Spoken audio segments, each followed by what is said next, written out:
très rapidement. Merci Thomas. Du coup, moi je suis Timothée Kellard, cofondateur d'Ecodev. Oui, bonjour à tous. Aymeric d'Alençon, je suis avocat spécialisé en droit social chez Chassani Wattrelos. Merci beaucoup. Donc moi, c'est Thomas Chauveau, responsable de la communication chez Ecodev. Et donc, je vous rappelle que vous recevrez à la fin le support de présentation. Donc voilà, vous inquiétez pas, vous allez recevoir tout ce qu'il faut. Voilà, je pense qu'on peut commencer. Timothée, si tu es prêt. Oui, complètement. Merci et bonjour à tous. Alors, je précise, on est aussi accompagné d'Alice de Rocade Serra, mais qui a une connexion des fois un peu bancale. Et je vois qu'il y a François Remoué du MEDEF aussi qui participe à notre écosystème. Donc, bonjour à tous aussi. Alors, je vais présenter rapidement la dynamique dans laquelle on essaye de se positionner depuis quelques années. Donc, on a créé il y a quelques années, donc avec deux de mes collègues Ecodev, je fais très rapide, mais Ecodev, c'est en gros une société de conseil qui travaille sur les sujets du développement durable depuis un peu plus de 10 ans maintenant, et qui accompagne à la fois sur des sujets volontaires ou des sujets beaucoup plus réglementés, comme aujourd'hui la thématique de la mobilité et des enjeux associés. J'ai fait un rapide historique de notre dynamique autour de la mobilité. On a commencé dès 2009 avec beaucoup d'initiatives autour d'actions concrètes, type covoiturage, domicile-travail ou les sujets liés au vélo aussi, qui devient beaucoup plus à la mode. Et puis, on a l'année dernière, donc en septembre dernier, lancé un écosystème que je vais présenter par la suite, très rapidement également, pour aider les employeurs à travailler sur cette thématique de mobilité durable. Alors pourquoi travailler sur cette thématique en écosystème? Alors un écosystème, finalement, pour nous, c'est une dynamique extrêmement ouverte et participative pour traiter justement ces différents mots-clés qu'on peut avoir sur l'écran. Parce qu'on voit bien que là, on travaille à la fois sur des sujets le télétravail, par exemple, est très d'actualité, bien évidemment, mais d'organisation de travail ou des sujets beaucoup plus légaux. Si je prends le contexte de la LOM ou de la WLPT, qui sont des réglementations assez complexes, finalement, intégrées. Mais on a aussi des enjeux liés au comportement. Donc, on voit bien que là, on parle d'organisation de travail, d'infrastructure, de réglementaires ou de comportement, et il nous paraissait important de travailler sur ces sujets de manière coordonnée avec un certain nombre de parties prenantes et de compétences complémentaires. Les quatre grandes thématiques que l'écosystème se fixe, c'est de travailler du coup sur l'appropriation du management de la mobilité, aider les employeurs finalement à intégrer cette thématique au quotidien et le piloter. Donc, on croit beaucoup dans la notion de mobilité manager, donc qui va être un poste qui commence à être un poste qui gère toutes ces thématiques, mais de manière coordonnée et centralisée, ce qui n'est pas ou peu le cas aujourd'hui. Travailler sur le changement de comportement, ça c'est un point clé, puisque vous ne décrétez pas finalement que vos collaborateurs vont demain faire du vélo ou travailler différemment en termes d'organisation. Ça s'accompagne et ça se valorise également. Donc c'est le troisième point, c'est de travailler sur comment mettre en avant finalement les bonnes actions, comment mettre en avant les acteurs engagés, puisqu'il y en a plein et on a énormément d'initiatives. L'idée maintenant, c'est de diffuser les bonnes pratiques et de les faire passer quelque part en V2. Et ensuite, travailler sur le sujet de la sobriété et de l'innovation frugale, parce que même si on nous parle beaucoup de nouvelles mobilités type voiture autonome, on sait aujourd'hui que si on est tous dans cette dynamique, énergétiquement, ce n'est pas viable. Donc, on a quand même une transition à, à avoir aussi dans nos comportements, c'est travailler sur toute une mobilité sobre. Je passe très rapidement les premiers objectifs parce que sinon ça va être un peu long, mais c'est donc d'aider les employeurs à identifier et travailler sur des actions concrètes. C'est également de traiter ensemble des problèmes. Là, l'illustration, c'est aujourd'hui avec Aymeric qui va nous aider à traduire cette LOM. Offrir la visibilité des engagements et des actions ou travailler sur des retours terrain et sur des études d'impact socio-économique. Alors ça s'accompagne d'un certain nombre de prestations, la Galaxy écosystème, je passe très rapidement, donc ça va aussi bien de moments clés comme aujourd'hui à des outils ou à des formations. Voici un certain nombre de parties prenantes ou de membres déjà de l'écosystème. Et on va arriver du coup maintenant à l'introduction sur les sujets des jeux clés, des chiffres clés. On a voulu quand même recontextualiser le sujet de la mobilité puisque On est dans une période où on se déplace moins d'ailleurs. C'est assez intéressant de remettre en question un certain nombre de nos déplacements. Et puis quand on voit les chiffres clés associés, on voit que la voiture prend une place énorme sur l'espace public et dans l'occupation de notre quotidien. On voit aussi que l'empreinte environnementale associée est élevée, que le temps, par exemple un an, c'est le temps qu'on cherche quand on est parisien une place pour se garer, c'est environ 3 tonnes de CO2, soit à peu près un tiers de l'empreinte environnementale personnelle. On est sur des enjeux de un tiers aussi des émissions de gaz à effet de serre à l'échelle de l'État, par exemple, ou en tout cas de la France. 50 minutes, c'est le temps moyen pour aller au travail. Alors, il y a des vraies disparités entre la zone, enfin en province ou zone rurale et périurbaine ou urbaine, mais ça va du simple au double. Mais globalement, on est sur des temps très longs.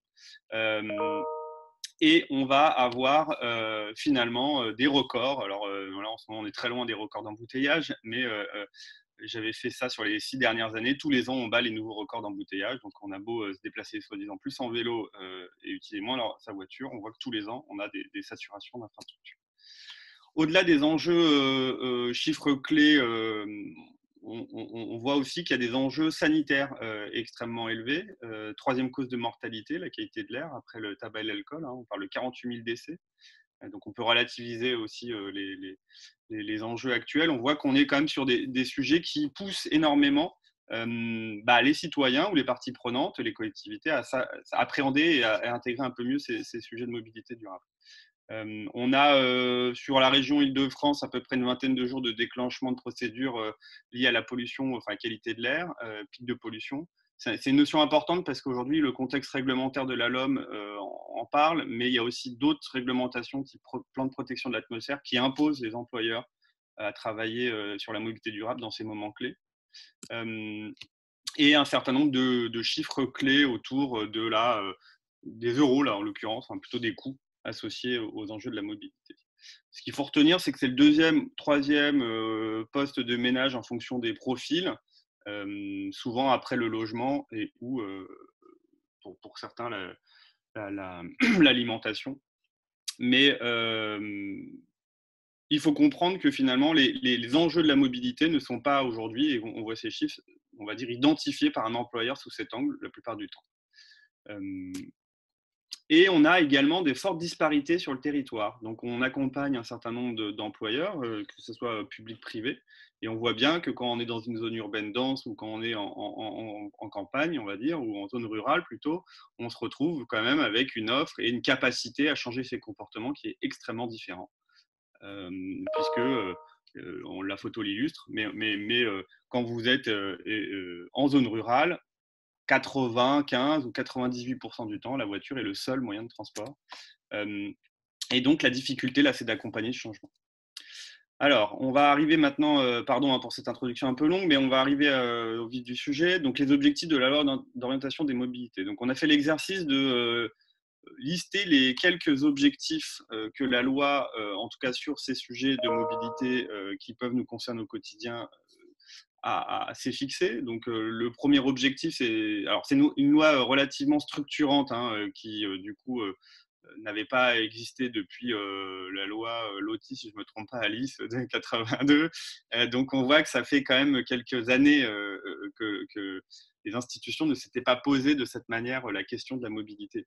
Donc, le premier objectif, et on le voit, c'est de travailler sur la transition écologique et énergétique, puisque c'est un des gros enjeux des transports, ainsi que d'ailleurs que l'agroalimentaire, mais c'est de réussir cette évolution liée au changement climatique et aux contraintes qui nous arrivent, sachant qu'en plus, je ne sais pas si vous avez vu et entendu parler des enjeux d'actualité sur le pétrole, par exemple, mais on entend là assez souvent maintenant les experts nous parler de crise de pétrole qui devrait arriver assez rapidement après cette période actuelle. Donc on voit bien qu'on a des enjeux à la fois écologiques, mais aussi des enjeux tout simplement d'approvisionnement. Après, c'est donner à chacun le choix de sa mobilité. On parle beaucoup plus maintenant de mobilité que de transport. On parle d'offres et de complémentarité, d'intermodalité, multimodalité. Donc, on est tout à fait dans cette dynamique dans la LOM. Mieux accorder les politiques de mobilité à la réalité du territoire. Donc, on en parlait avec cette disparité. Alors là, il y a une structure qui est les autorités organisatrices de la mobilité. Et il y a eu toute une refonte dans la LOM sur ces structures. Mieux connecter les Français au grand système d'échange européen, on en parlera moins aujourd'hui, et garantir les déplacements plus sûrs, plus sécurisés. Donc finalement, la LOM a pour objectif de définir une nouvelle politique de mobilité sur un temps plutôt long, on parle de 20 à 30 ans là, en termes d'orientation, et de répondre aux nouvelles attentes des citoyens ou des concitoyens. J'ai fait une remarque dans ce slide en expliquant que la LOM ne remplit qu'à 50% les objectifs du GIEC, c'est-à-dire que quand la LOM est extrêmement bien appliquée ou sera extrêmement bien appliquée, on aura une réduction de 30 à 40% des gaz à effet de serre, là où le GIEC nous parle de faire plutôt 70%. Donc on est quand même sur une loi extrêmement ambitieuse, mais au regard des enjeux actuels, pas satisfaisante sur un certain nombre de points. Mais on ne va pas rentrer dans le détail aujourd'hui, puisque l'idée, c'est plutôt de balayer ce qui va changer pour les employeurs et ce qui va nous attendre dans notre quotidien. Je ne sais pas si, Émeric, tu veux compléter cette partie? Oui, alors si j'arrive à activer mon micro, ouais, là, on le verra tout à l'heure, mais l'un des éléments intéressants, c'est que la mobilité intègre le code du travail, alors qu'auparavant, c'est vrai que les problématiques, alors ça s'appelait plutôt problématiques de transport. Effectivement, il y a une évolution sémantique et souvent le droit du travail l'abordait sur une problématique de coût, de prise en charge des frais. Alors c'est toujours le cas, mais là la vocation est un peu plus, c'est un peu plus ambitieux, c'est-à-dire qu'on veut que les entreprises réfléchissent sur la mobilité de leurs salariés. Alors qu'auparavant, je dirais que les derniers, il y a quand même l'indemnité kilométrique vélo, mais sinon on était en termes de prime carburant, voilà, vraiment un volet pouvoir d'achat. Là, on va le voir. L'espoir, c'est d'être un peu plus ambitieux et de traiter de la mobilité en entreprise. On pourrait même dire effectivement que l'employeur devient un petit opérateur de mobilité. Oui, il y a un basculement aussi. Alors peut-être que les employeurs pourraient s'en plaindre, mais de l'autorité donc publique aux employeurs, voilà, et à l'entreprise privée qui devient un des acteurs effectivement importants de la mobilité. Ouais. Clairement. On va balayer donc ce qui va changer. Alors là, on a synthétisé finalement les grandes orientations qui vont influencer ou faire, on va dire, devoir faire anticiper un certain nombre de changements de comportement pour les employeurs. Alors, il n'y en a pas énormément au final, mais elles ne sont pas négligeables, ces évolutions. Alors, vous avez le premier point qui est lié à la décarbonation des véhicules de manière générale, puisque du coup, les objectifs sont assez ambitieux avec du zéro thermique, en tout cas zéro énergie fossile en 2040, et puis on a une première échéance à 2030 sur la hausse des véhicules très faiblement émetteurs. Alors ce qu'on appelle les véhicules très faiblement émetteurs, c'est les véhicules électriques, on a aussi une partie des hybrides ou éventuellement d'autres véhicules type hydrogène ou biogaz. Tout ça sera clarifié dans certains décrets. Et donc, l'objectif, c'est de multiplier par 5 le nombre de véhicules électriques d'ici 2022. Alors, ça, c'est la première, finalement, conséquence, c'est pour les employeurs qui ont une flotte auto, de la faire évoluer et d'intégrer cette évolution dans leur car policy ou dans leur réflexion avec leurs leasers. Et il y a également, alors je ne l'ai pas mis là forcément dans le détail, mais aussi des enjeux d'infrastructures associés avec des obligations légales sur un certain nombre de places de parking, vélo par exemple, ou de bornes de recharge électrique à avoir sur son site par quantité de véhicules ou de salariés sur le site. Donc là, il y a une évolution qui est à court terme, parce que 2022, c'est dans 2 ans, et donc la plupart des entreprises ont des leasings sur 2 ou 3 ans pour leurs véhicules, donc c'est d'ores et déjà qu'il faut anticiper ces pourcentages. N'hésite pas, Émeric ou Alice, à lever la main si vous avez des commentaires à faire, sinon je balaye. La loi fixe donc un taux croissant et de renouvellement de flotte des véhicules. Donc j'ai mis en gras le deuxième point qui concerne particulièrement les employeurs, à minima à 30% à partir de 2021 pour les collectivités territoriales et les entreprises nationales, à minima 10% en 2020 et 50% jusqu'à 2030 pour les entreprises privées donc, qui gèrent des flottes de plus de 100 véhicules. Donc, on revient sur cette notion un peu plus détaillée. Et on va aussi avoir des zones qui vont évoluer, des zones de stationnement dans les centres-villes principalement pour les véhicules à très faible émission. Donc ça a quoi comme conséquence? Ça a une conséquence au-delà de l'infrastructure qu'il faut faire évoluer ou du verdissement. Ça a aussi des conséquences sur les comportements, puisque du coup, si vous êtes commercial et que vous devez aller dans un centre-ville et que vous y allez historiquement en thermique diesel, par exemple, comme c'est souvent le cas, voilà, on va se retrouver avec des enjeux de barrières quelque part à l'entrée ou de limitation aux accès. Et c'est très prégnant dans le monde de la livraison ou de la marchandise de manière générale. Donc, on a zoomé aussi sur ce volet, donc les territoires, dans ce qu'on appelle les ZFE, les zones à faible émission. Donc, pour information, l'Europe nous a, nous, Français, on va dire, retoqué sur cette thématique, puisque du coup, on était très en retard. On avait 2 villes qui étaient dans les ZFE en 2019, Paris et Grenoble. Et à l'échelle de l'Europe, on avait 231 villes qui étaient ZFE. Donc, on avait quand même beaucoup de retard. Et là, on a pas encore rattrapé de manière pratique, mais ça va arriver. On a toutes les agglomérations de plus de 100 000 habitants qui vont travailler sur cette possibilité d'intégrer les ZFE. Il y a une vingtaine d'agglomérations qui ont déjà été, on va dire, actées d'ici fin 2020. Ce que ça veut dire, c'est que vous ne pourrez pas accéder au centre de Lyon, de Paris ou de Marseille de la même manière qu'il y a quelques années, puisqu'on va avoir un certain nombre de contrôles et des comportements. Alors, il y a une coquille, autant pour moi, le comportement plus adapté avec les vignettes, par exemple, critères. Alors, ça fait rire souvent les gens aujourd'hui, les vignettes critères, parce que du coup, elles sont peu ou pas contrôlées. Mais théoriquement, on va arriver à la fin 2020 ou 2021 avec des contrôles aux entrées de certaines zones. Et donc là encore, on va se retrouver avec une évolution de la politique de mobilité et des comportements. Sachant que les ZFE, c'est une action qui est extrêmement efficace sur la réduction des enjeux de qualité de l'air. Et ça a été démontré au niveau européen sur un certain nombre de villes qui l'ont déployé. Et je fais une autre remarque sur le point, c'est que souvent on nous explique que c'est lié aussi à un certain nombre de comportements et de cultures. On cite souvent les pays du Nord avec des cas exemplaires, mais vous avez des villes comme Milan aujourd'hui qui ont aussi complètement intégré le zéro thermique dans le centre. Alors, on va balayer le point le plus dense aujourd'hui, en tout cas celui qui est le plus technique, les enjeux de mobilité et de NAO. Alors, je vais laisser la main à Aymeric pour clarifier ces points-là. Alors, je vais du coup essayer. Ouais. Est-ce que Timothée, tu veux me repasser la main? Ah oui, pardon. Ouais. Voilà. Hop. Et voilà. Si ok. Donc oui, ce que je disais tout à l'heure, c'est que la mobilité, je dirais, insérée, est arrivée dans le Code du travail. Alors par le biais d'une obligation particulière qui est l'obligation de négocier. Donc je rappelle que les entreprises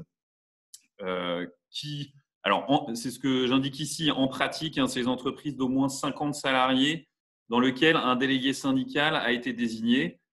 Toutes ces entreprises-là, elles sont censées chaque année négocier sur l'égalité professionnelle et la qualité de vie au travail.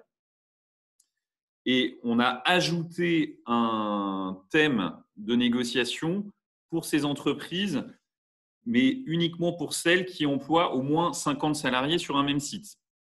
Là, il y a un thème nouveau qui est la négociation sur les mesures visant à améliorer la mobilité des salariés entre leur lieu de résidence habituel et leur lieu de travail. Donc, entreprises soumises à l'obligation de négocier égalité professionnelle et QVT qui ont au moins 50 salariés sur un même site. Il y a un nouveau thème qui s'ajoute. Ce que j'ai mis en warning, c'est que ce n'est pas un thème d'ordre public dans le sens où on peut conclure, on peut aménager en fait les thèmes de négociation par accord avec les organisations syndicales. Et ce thème n'est pas un thème, c'est un thème qu'on peut en théorie écarter. Alors, je pense que vu le contexte, ça serait à mon avis une mauvaise pub d'écarter ce sujet vis-à-vis des salariés et des organisations syndicales, mais juridiquement, c'est possible. Ensuite, sur le contenu de l'accord, on flèche, le Code du travail flèche la négociation. Alors, déjà, je remarque, une première remarque, c'est que la négociation, elle porte sur l'amélioration de la mobilité donc des salariés entre lieu de résidence habituel et lieu de travail. Et on verra que le plan de mobilité employeur, il a un champ beaucoup plus large et il est plus ambitieux, on va dire, que ce simple thème. Ensuite, l'accord, on nous flèche vers 3 types de mesures. Le texte nous dit notamment la réduction du coût de la mobilité, l'incitation à l'usage des modes de transport vertueux et la prise en charge des frais de transport personnel. Alors là, c'est vrai que le Code du travail, il avait et il continue d'avoir des chapitres sur la prise en charge des frais de transport, et c'est l'un des biais quand même qu'on maintient pour inciter les salariés peut-être à utiliser d'autres modes de transport. Justement, donc c'est ce que je vous disais, c'est que le Code du travail avait déjà des obligations de prise en charge des frais de transport. Le premier qui est assez connu, c'est la prise en charge des frais de transport publics ou de services publics de location de vélo. C'est la prise en charge obligatoire à hauteur de 50%. Et il existait cette prise en charge des frais de transport personnels qui, elle, est facultative dans les conditions fixées par le Code du travail, avec 2 formes. Et c'est là où il y a une nouveauté. Bon, les frais de carburant et d'alimentation électrique existaient déjà, mais on ajoute le forfait mobilité durable qui remplace l'indemnité kilométrique vélo.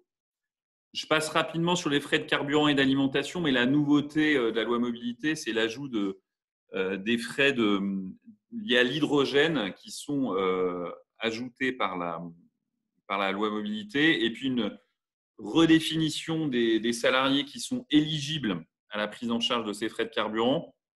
Donc, c'est soit les salariés dont la résidence ou le lieu de travail est situé dans une commune qui n'est pas desservie par les services publics de transport, soit où il n'y a pas de service privé de l'employeur, ou n'est pas inclus dans le périmètre d'un plan de mobilité obligatoire.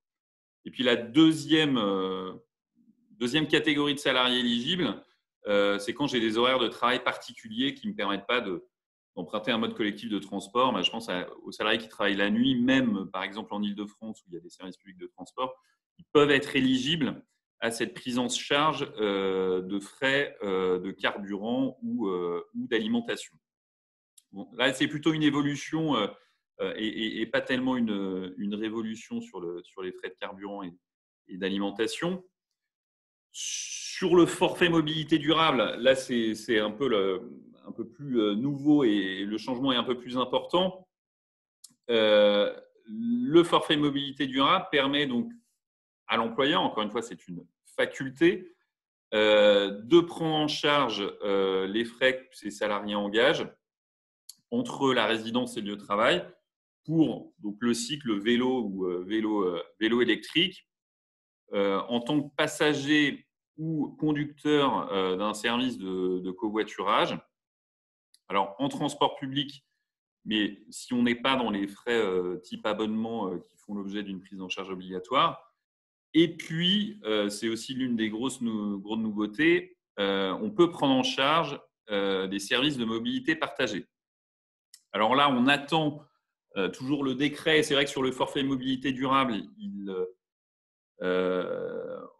même si la loi mobilité est en vigueur, vous le voyez, depuis le 1er janvier 2020, sa mise en œuvre pratique est un peu suspendue à l'adoption, à la publication d'un décret. Il est certain que le gouvernement est en ce moment un peu plus occupé, j'imagine, par les nombreux décrets et les nombreuses ordonnances pris en charge dans le cadre de l'état d'urgence sanitaire que le forfait mobilité durable. Il faut espérer que dans l'objectif peut-être de déconfinement et de retour à la normale, on verra poindre le décret dans un délai raisonnable. Donc, toute cette liste de dépenses qui sont éligibles, le projet de décret qui est qui a été diffusé, qui a été soumis à la consultation, vise, dans les services de mobilité partagée, vous le voyez, location ou libre service de cyclo, moto, service d'autopartage ou location et libre service de ce qu'on appelle les EDP, les engins de déplacement personnel, comme les trottinettes. L'un des enjeux, et là on est un peu dans la pratique, l'un des enjeux, c'est la forme de la prise en charge par l'employeur pour avoir un système relativement simple. Et a priori, le projet de décret retient, ça paraît logique, la possibilité de verser une allocation forfaitaire avec comme preuve, on va dire, du bon engagement des dépenses ou de l'utilisation conforme du forfait mobilité à son objectif, donc l'une de ses dépenses. A priori, un mode assez simple avec une attestation annuelle qui serait remplie par le salarié ou évidemment des justificatifs. Ça, c'est des dispositifs classiques en matière de remboursement de frais, de permettre une allocation forfaitaire avec quand même la preuve de la bonne utilisation de ce forfait. Un autre élément, mais donc là, sur ce point également, il faut attendre le décret pour savoir réellement comment, en pratique, on va justifier de l'utilisation de ce forfait mobilité. Une autre possibilité sur la forme de prise en charge, c'est le titre mobilité. Alors là, qui est prévu par la loi mobilité, c'est la possibilité d'utiliser une solution de paiement dématérialisée sous le même modèle qu'un ticket restaurant, un titre restaurant.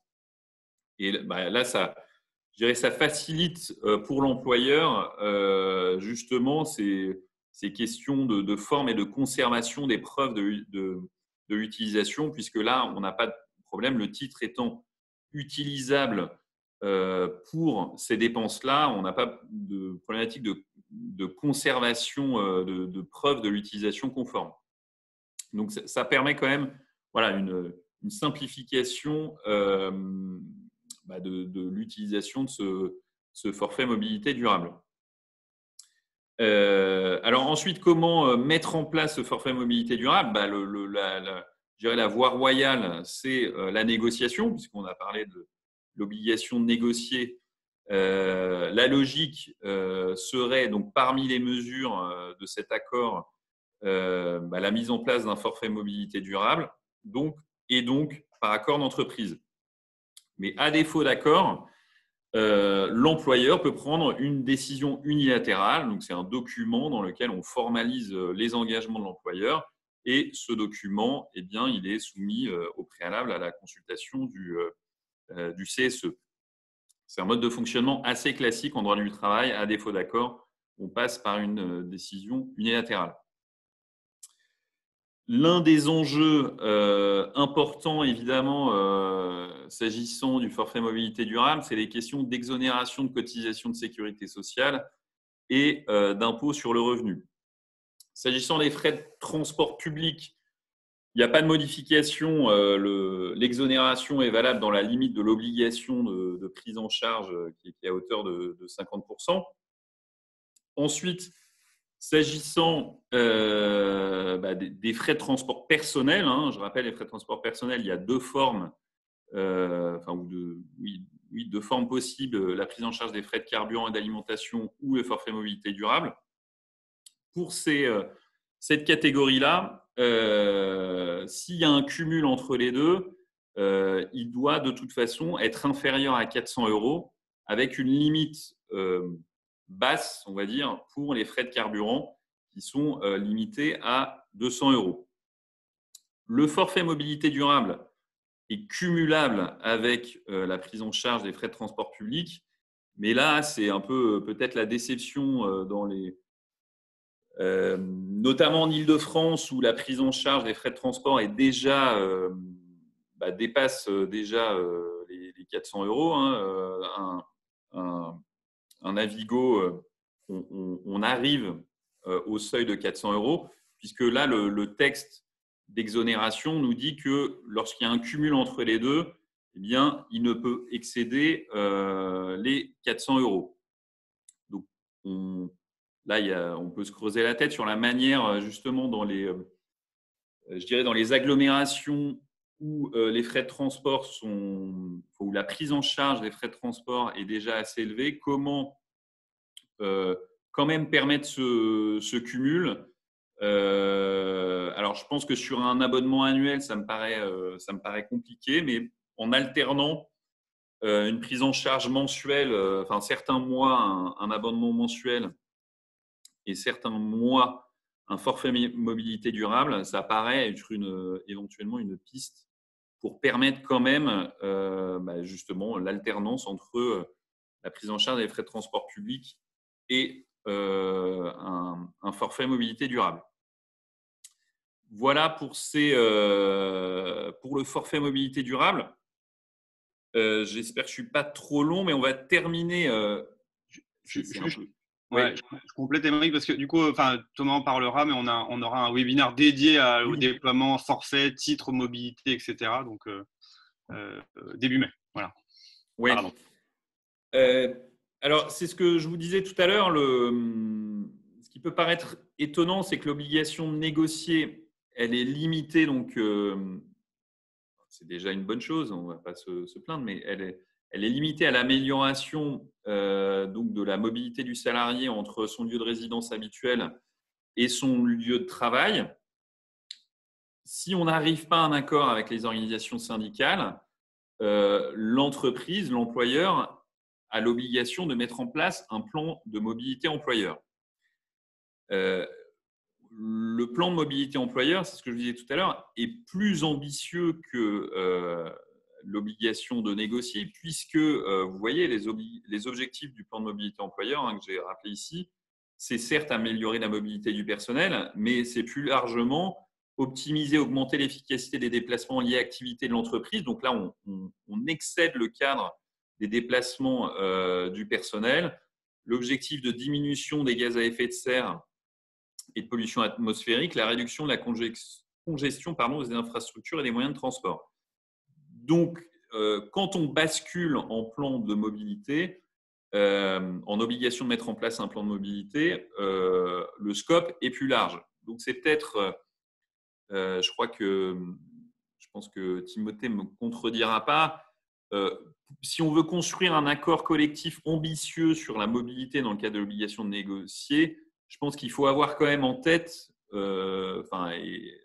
et comme objectif justement les objectifs du plan de mobilité employeur pour ne pas, à mon sens, prendre l'obligation de négocier par le petit bout de la lorgnette.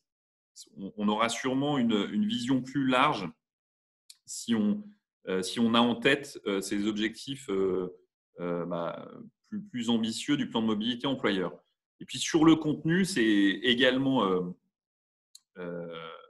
un peu plus ambitieux puisque le Code des transports détaille le contenu obligatoire du plan de mobilité employeur avec, mais c'est peut-être, je pense, encore une fois, une méthode pour la conclusion d'un accord collectif sur la mobilité, une évaluation de l'offre de transport existence et projetée, une analyse des déplacements domicile, travail et professionnel, un programme d'action, un calendrier de réalisation et des modalités de suivi et de mise à jour. Et bon, on a toujours ces mesures de soutien au déplacement domicile-travail. Bon, là, je te laisse peut-être intervenir, Timothée, mais engager une négociation sans avoir évalué l'offre de transport ou analysé les déplacements domicile-travail et professionnel, ça me paraît compliqué. Voilà. Merci. Oui, on va continuer. Je ne sais pas si Thomas, tu peux me transférer la main. C'est bon, je t'ai nommé animateur. Tu peux partager ton écran. Hop, génial. Voilà. Peut-être que Émeric départ. Voilà. Ouais, voilà. Donc oui, on est arrivé. Alors bon, je suis tout à fait d'accord, forcément, Émeric, sur le sujet du plan de mobilité. Alors là, on a remis un slide qui est synthétique et peut-être pas le seul qui pourrait exister sur les sujets de la méthodologie plan de mobilité, mais ça nous paraissait intéressant et important quand même de rebalayer un certain nombre de points dans cette méthodologie. Comme je l'ai dit en amont, on parle beaucoup de conduite de changement et donc ça s'accompagne, c'est assez compliqué. On a dans l'écosystème un docteur en sociologie qui nous accompagne sur les enjeux cognitifs et les changements d'habitude. Et à part sous la contrainte, et on le voit actuellement, c'est extrêmement complexe de changer. Et donc on l'a vu ces dernières années avec des moments clés, gilets jaunes, grève et ou aujourd'hui Covid, on voit bien que les entreprises s'adaptent sous la contrainte et changent leurs habitudes. Mais hors, on va dire, phénomène exceptionnel, c'est très compliqué de changer ses habitudes de déplacement. Donc j'insiste lourdement sur cette communication et conduite de changement, qui est la première brique en haut, qui nécessite de comprendre et d'anticiper ces évolutions dans le moyen long terme. Donc un employeur se doit d'intégrer ses compétences qui n'est pas extrêmement bien intégré aujourd'hui, voire pas du tout ou rarement fait. Donc je suis assez, ça peut pas paraître assez négatif hein, quand on voit les évolutions de ces 10 dernières années, mais dans les faits, on voit que le report modal quand même évolue très peu si on n'intègre pas cette brique. Après, il y a une phase assez mécanique de définition d'objectifs, d'études d'accessibilité, mais à la fois sur des données quantitatives et qualitatives. Si on prend l'exemple du vélo, qui est quand même un sujet très à la mode et d'actualité, avec un plan national hein, sur le sujet, on voit bien qu'on ne peut pas pousser un certain nombre de gens à prendre leur vélo si les accès, si la sécurisation, si la, on va dire, pratique est pas ou peu confortable pour un certain nombre de personnes. Après, le côté peu confortable est extrêmement subjectif. Vous avez des profils qui vont ne pas avoir de crainte à passer un rond-point en vélo et d'autres qui vont être extrêmement terrorisés. Ça dépend de sa formation, de ses antécédents, du matériel, etc., etc. Donc, on est à la fois sur des données quantitatives, qualitatives, et c'est ça qu'il faudra retenir, je pense, des plans de mobilité, c'est qu'un plan de mobilité bien fait intègre ces deux notions. Et également sur les pratiques et sur les usages actuels, avec un questionnaire, par exemple, ou la capacité qu'on aura à avoir une photographie des enjeux actuels de la mobilité des collaborateurs pour justement croiser ces données d'accessibilité et d'études et définir des objectifs ou des objectifs, on va dire, de report modaux ou des pistes d'amélioration. Et c'est là où nous, on insiste lourdement sur le sujet, c'est que ces deux notions sont extrêmement importantes parce que vous ne pouvez pas finalement intégrer, par exemple, le sujet du forfait mobilité durable ou déployer une flotte en autopartage qui, du coup, amène à des changements de comportement. On l'a vu, par exemple, pour répondre à la question qui était posée, forfait mobilité durable par mois, par exemple, oui, c'est viable. Alors que si on est sur un contrat annuel, c'est plus compliqué à déployer.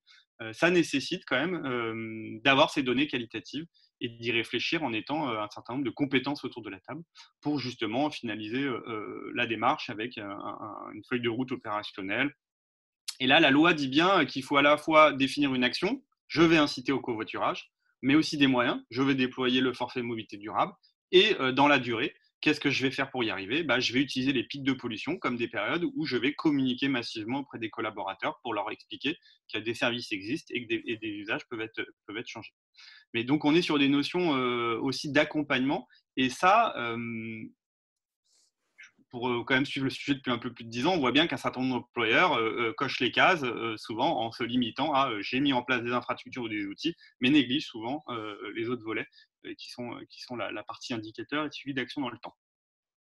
Nous, on estime qu'une fois que le plan de mobilité est fait, prendre un peu de temps pour convertir quelque part ces données dans des données de négociation NAO objectivées, sourcées, transmettre au DRH, par exemple, un certain nombre d'éléments ou aux représentants du personnel pour arriver à un accord et se mettre finalement en marche avec une feuille de route validée par tout le monde, ça nous paraît être la seule bonne aujourd'hui possibilité. En tout cas, c'est celle qu'on voit de manière assez évidente et qui est assez simple à déployer.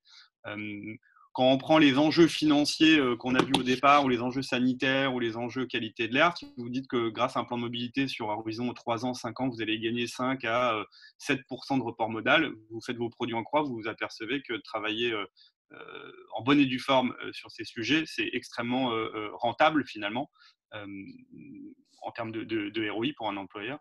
Mais ça, c'est souvent peu ou pas du tout ce qu'il y a. Donc, on l'a mis sur ce slide, préparer les NAO. Donc, comment les préparer au mieux?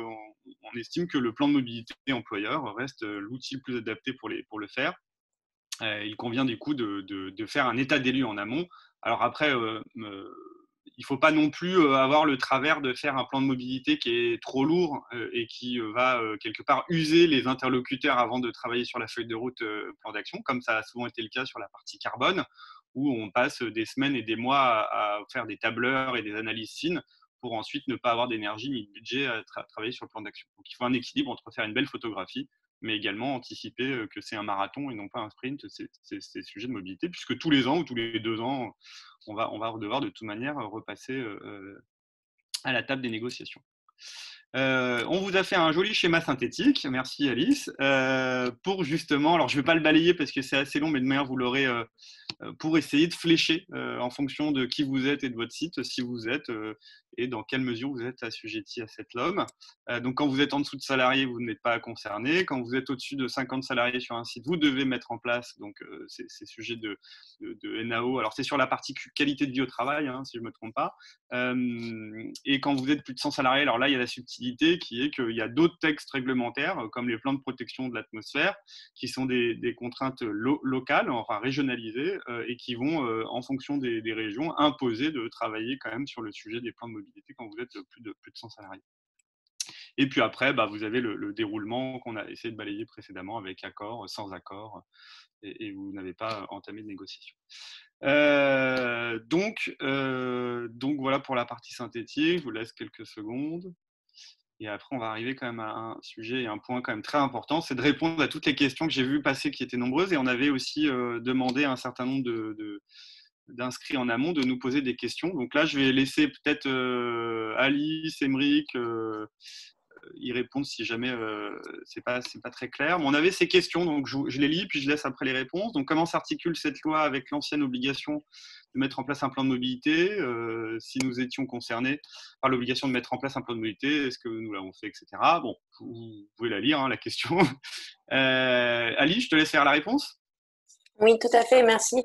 On a eu de longs débats en interne, mais on a statué et Émeric a appuyé la compréhension de ce qui s'est passé d'un point de vue législatif.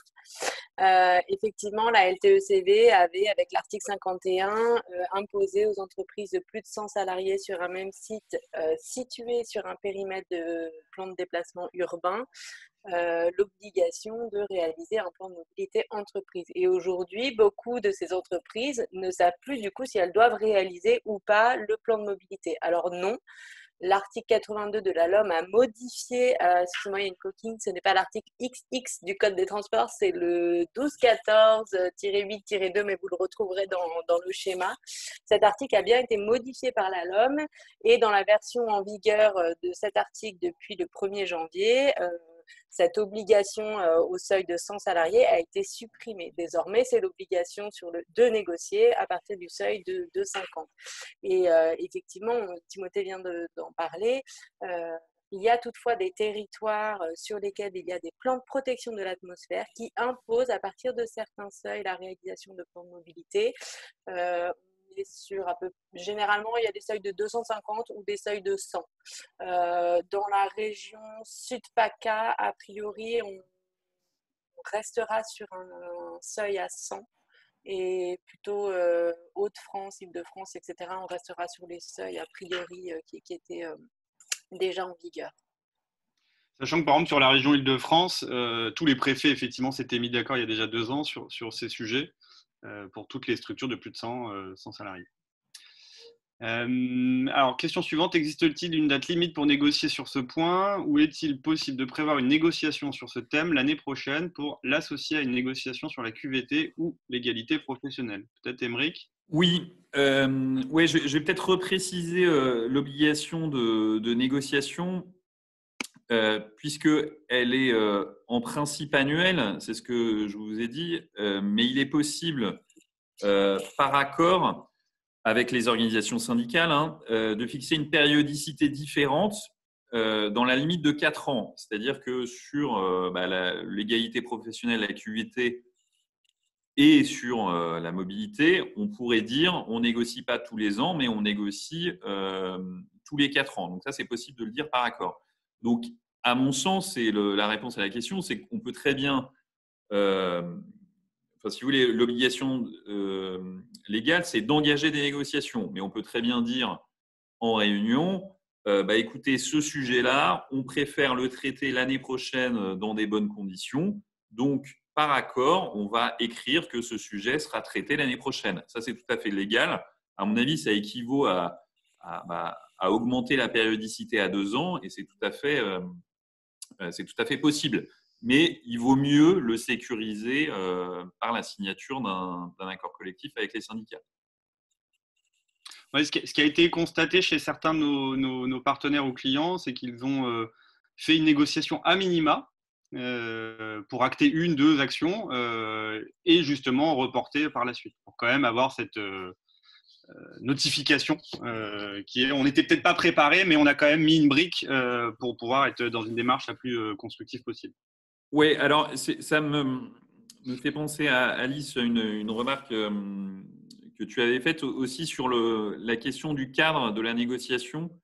C'est-à-dire, est-ce que ça peut être autre chose que l'entreprise? Est-ce que ça peut être le groupe? Là aussi, les négociations annuelles obligatoires sont… le cadre est assez libre, c'est-à-dire qu'on peut décider sur un sujet, donc pas forcément toute la QVT ou l'égalité professionnelle, mais sur un sujet comme par exemple la mobilité, décider de mener la négociation au niveau groupe. Et à ce moment-là, ça dispensera, enfin s'il y a eu une négociation et puis il faut l'espérer un accord, ça dispensera les entreprises qui font partie du cadre du groupe de négocier sur le sujet. Donc un groupe peut très bien décider sur un sujet de mobilité de le traiter dans le cadre du groupe. C'est vrai que ça peut avoir un intérêt pratique. Les enjeux sont peut-être mieux traités à ce niveau-là. Donc, un groupe pourrait décider de traiter la mobilité au niveau du groupe et laisser tous les autres sujets au niveau entreprise. Voilà, la négociation annuelle obligatoire, depuis les ordonnances Macron, est assez flexible. Ok, question suivante. Quelles seront précisément les obligations en matière de mobilité des entreprises qui comportent des sites de plus de 50 salariés? Confusion entre accord d'entreprise et plan de mobilité. Voilà. Alors, j'espère qu'on a répondu en partie à cette question. C'est qu'un accord d'entreprise, donc c'est un accord qui est conclu avec les organisations syndicales dans le cadre de cette négociation annuelle. Je rappelle quand même, c'est aussi un enjeu, c'est que pour être valable, un accord d'entreprise doit être signé par des organisations, une ou plusieurs organisations qui représentent au moins 50% des suffrages aux élections du CSE. Il faut que l'accord soit majoritaire pour être valable. Donc, si on n'arrive pas à un accord, là, on bascule dans la mise en place d'un plan de mobilité de manière unilatérale. Donc, c'est l'entreprise, on va dire toute seule, sans la signature syndicale qui met en place ce plan de mobilité. Et on se posait la question, j'en rajoute, j'en profite, on se posait la question, est-ce que les représentants du personnel ou finalement peuvent mandater et ou réaliser le plan de mobilité pour justement le confronter éventuellement au plan de mobilité qui serait décrété ou qui serait lancé par un DRH ou la direction? Alors, je pense que avec leurs moyens financiers, on pourrait, le CSE ou les syndicats peuvent éventuellement avoir des moyens financiers. Ils peuvent lancer des études tout à fait, sur leur budget, mais ça n'aura pas la valeur d'un plan de mobilité. Là, le but, c'est plutôt éventuellement de challenger l'analyse faite par l'employeur. Donc, oui, c'est possible, mais ça ne sera pas en soi un plan de mobilité, quoi. Ok. Les remboursements de transport en commun rentrent-ils dans le forfait mobilité? Donc ça, on a déjà répondu. Mais… Alors, voilà, il faut les distinguer, c'est pas la même chose.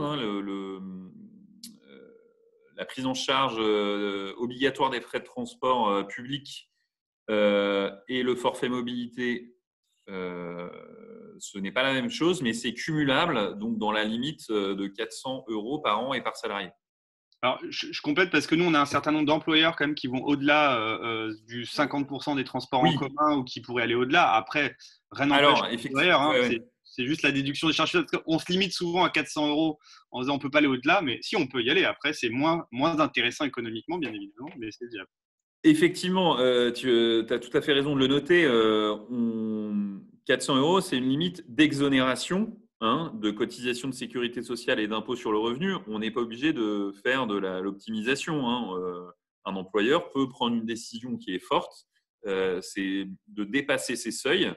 Il paiera des cotisations de sécurité sociale et le salarié aussi, et de l'impôt sur cette partie-là. Mais voilà, effectivement, on peut dépasser les seuils. On l'avait beaucoup vu après les enjeux des Gilets jaunes où on voyait effectivement qu'un certain nombre d'employeurs voulaient augmenter quelque part le pouvoir d'achat des collaborateurs en passant par Mm. exemple par le remboursement 100% des passes transport, ce genre de choses, ce qui a été un peu abandonné dans l'idée, en tout cas médiatique là, actuelle. Mais voilà, je pense que c'est Oui, pouvoir d'achat facilement déployable et quand même à frais assez restreints pour l'employeur. oui. Et puis je voyais une remarque de François. Effectivement, dans le cadre du forfait mobilité, peuvent être pris en charge des frais de transport public hors abonnement. Mm. Ça peut être une piste justement de cumul. C'est-à-dire que je peux avoir une partie, on va dire, vélo, hein, si je pense au vélo, et une prise en charge ponctuelle de tickets les quelques jours où il ne fait pas beau. Alors, on va Voilà. essayer d'accélérer un tout petit peu parce que du coup, Ouais. il va bientôt être 10 heures et on va déborder un peu, bien évidemment, mais on a encore pas mal de questions qui étaient posées via le chat, là. Alors, est-ce que si dans l'avenir, le forfait mobilité est imposé à toutes les entreprises et que nous restons remboursement transport en commun plus IKV à 200 euros, nous serons pénalisés? Connaissez-vous les évolutions prévues par cette LOM? Alors, hop, je vais mettre la réponse. Je ne sais pas si Émeric ou… Oui, il y avait une question, l'IKV, effectivement, on est dans une situation un peu bizarre, c'est que l'indemnité kilométrique vélo est formellement n'existe plus depuis le 1er janvier 2020. Le projet de décret assimile l'indemnité kilométrique vélo à un forfait mobilité durable. Donc, a priori, on peut passer. C'est la même chose. Sur les futures évolutions, la loi mobilité a autorisé le gouvernement à prendre une ordonnance pour modifier les conditions de prise en charge du forfait mobilité. Donc, selon le bilan, peut-être des accords conclus sur le sujet, il y aura peut-être dans les 24 mois en tout cas, une ordonnance pourrait être prise qui fera évoluer les seuils ou le Est-ce qu'on peut forfait. l'interpréter de la manière suivante? C'est en gros, si les employeurs ne s'approprient pas le sujet du forfait mobilité durable, alors ça va devenir obligatoire? Oui, c'est peut-être dans l'idée, c'est ça maintenant c'est difficile de préjuger, surtout au vu de la situation actuelle, Bien la sûr. décision finale du gouvernement, quoi. Ouais. Ok. Quel est le cadre réglementaire de base? Quelles sont les best practices? Alors là, la question était un peu large et pas évidente, hein. Alors, je vais y prendre la main, mais pour les best practices, nous, on encourage quand même à consulter les employeurs les plus avancés sur les sujets des plans de mobilité. Il y en a un certain nombre. L'ADEME, on en a référencé. On a aujourd'hui un certain nombre de cas d'école qui datent d'il y a 5 ans, 10 ans. Donc, on a du retour d'expérience intéressant.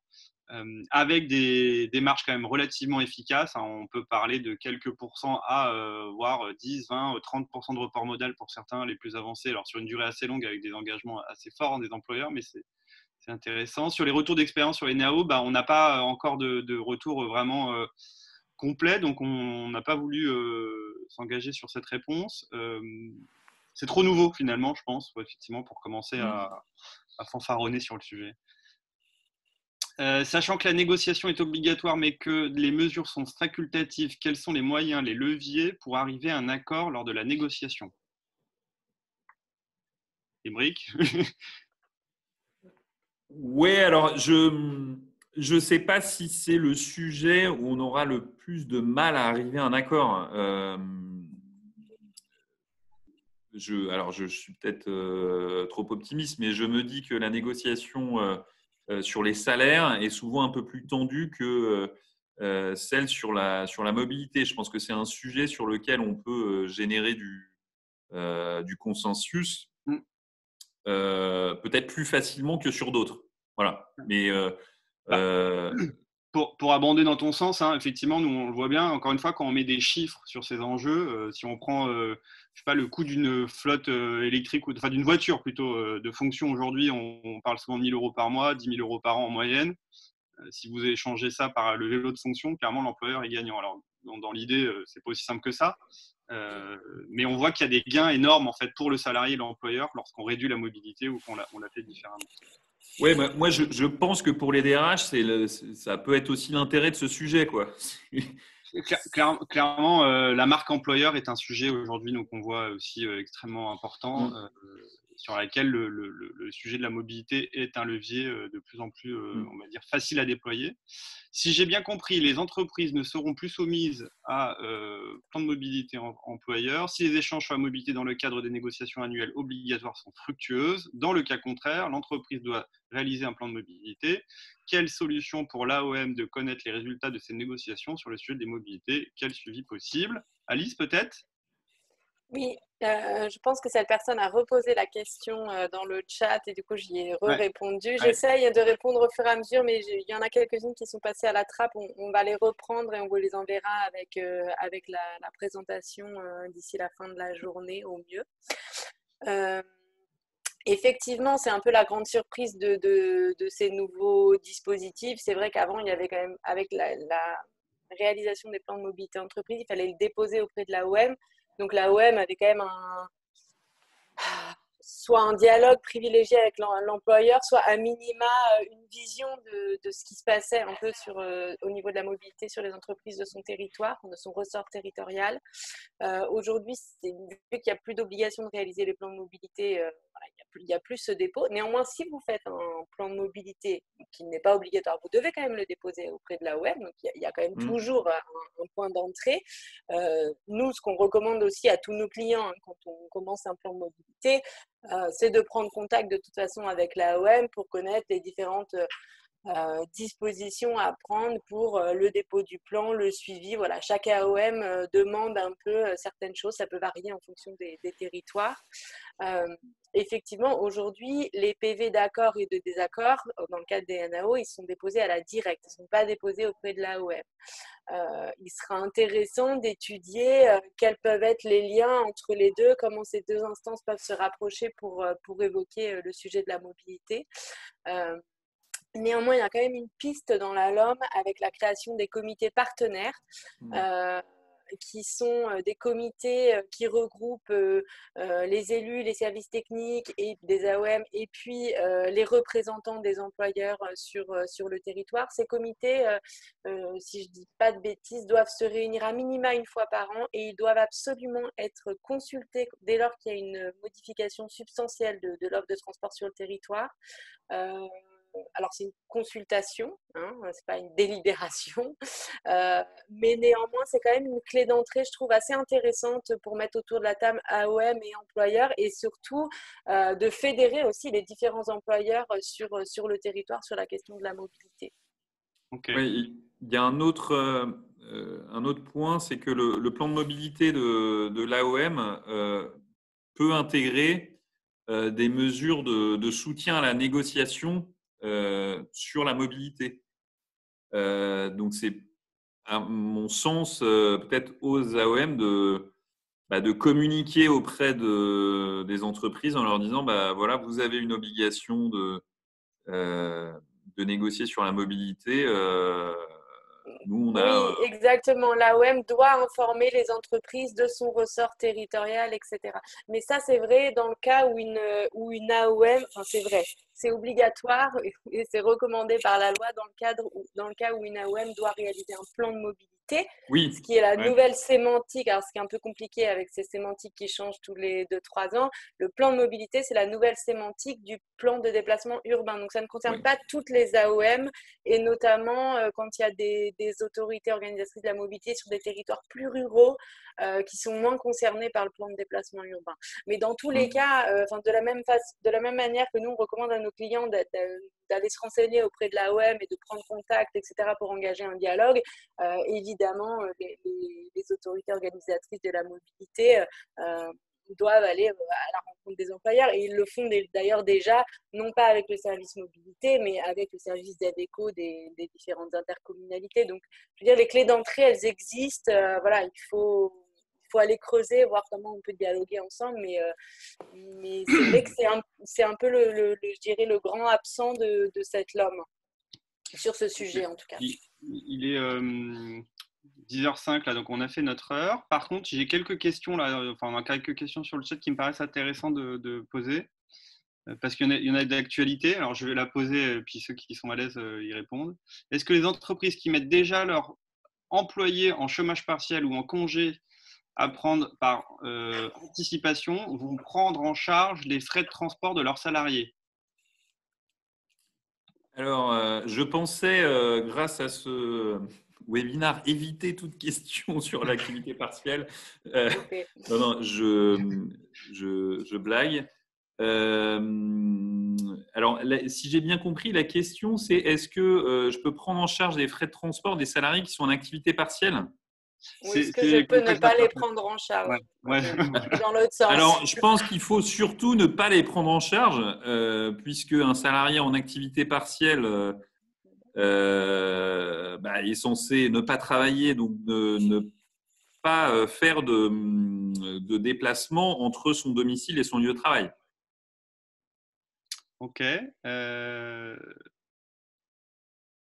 Mais alors, peut-être qu'il y a une subtilité qui m'échappe. Mais... Non, mais je l'ai dit à la volée. Hein. Il y en avait une autre qui m'apparaissait intéressante avant de clôturer. Donc, il y avait la question là, de l'arbitrage par mois, donc ça, on y a répondu. Il y en a beaucoup. J'ai essayé de répondre au fur et à mesure. Il y en a quelques-unes qui sont passées à la trappe. Il y en a une qui me paraît rigolote. C'est: peut-on imaginer la prise en charge d'un pass télétravail? Alors, on n'a pas le détail du pass télétravail. Si, je l'ai en privé. Nous avons échangé en privé. Il s'agirait d'un accès, c'est un forfait à un espace de coworking local, par exemple 5 journées pour 100 € pour réduire certains déplacements. Et donc, j'ai répondu à Mathias que ce serait le rêve que les solutions de télétravail soient aujourd'hui pensées comme des réductions de la mobilité jusque dans les dispositifs de prise en charge employeur, mais malheureusement, ce n'est pas encore le cas. Ouais, alors oui, j'avais vu passer cette question, c'est intéressant, mais c'est vrai que ça dépend de. Là, je parle d'exonération pour l'employeur. C'est vrai que les règles sont distinctes. Hein. Le forfait mobilité, c'est vraiment les frais de déplacement. Alors que les conditions d'exonération des frais liés au télétravail dépendent d'autres règles. Donc, il faut faire attention comment on imbrique les différents types de frais, quoi, pour qu'on respecte bien les conditions d'exonération propres à chaque type de frais. Mais si c'est uniquement la prise en charge de frais d'espace de coworking, là, ça me paraît possible sans trop de limites et sans appliquer les limites dont on a parlé du forfait mobilité durable. Ok, on peut laisser peut-être 30 secondes pour certains si jamais vous avez des questions là, qui n'ont pas été traitées.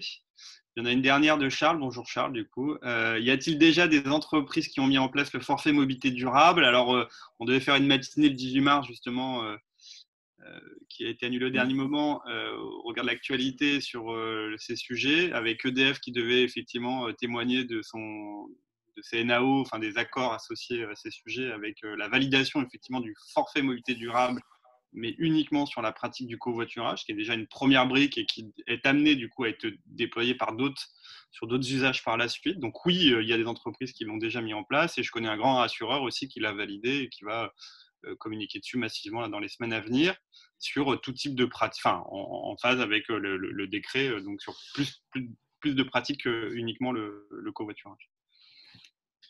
Je sais pas, a priori, je sais pas si vous avez des choses à ajouter tous, ou si, je sais pas, Alice, Émeric.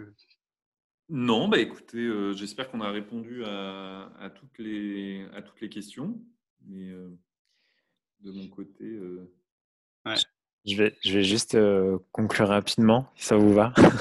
Oui, bah, moi je Ouais. dis quand même merci à Thomas pour l'organisation, puisqu'on improvise ces webinaires, et moi je suis très content quand même de pouvoir avoir voilà, assez rapidement été aussi agile pour pouvoir organiser ces événements. On refera d'autres événements en physique par la suite, mais je pense que du coup la conclusion c'est qu'on continuera les webinaires, et comme ça on gagnera tous en mobilité à l'avenir. Je Merci pour confirme. l'organisation. Merci Émeric d'avoir joué le jeu, et à très bientôt du coup. ouais, merci à vous, merci à tous.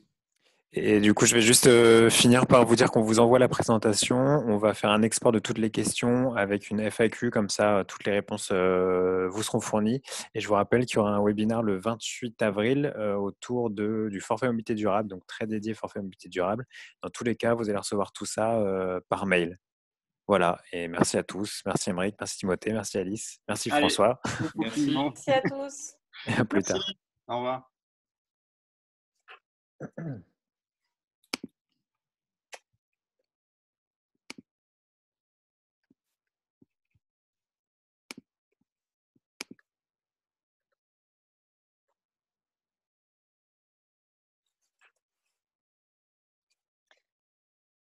Ça se déconnecte.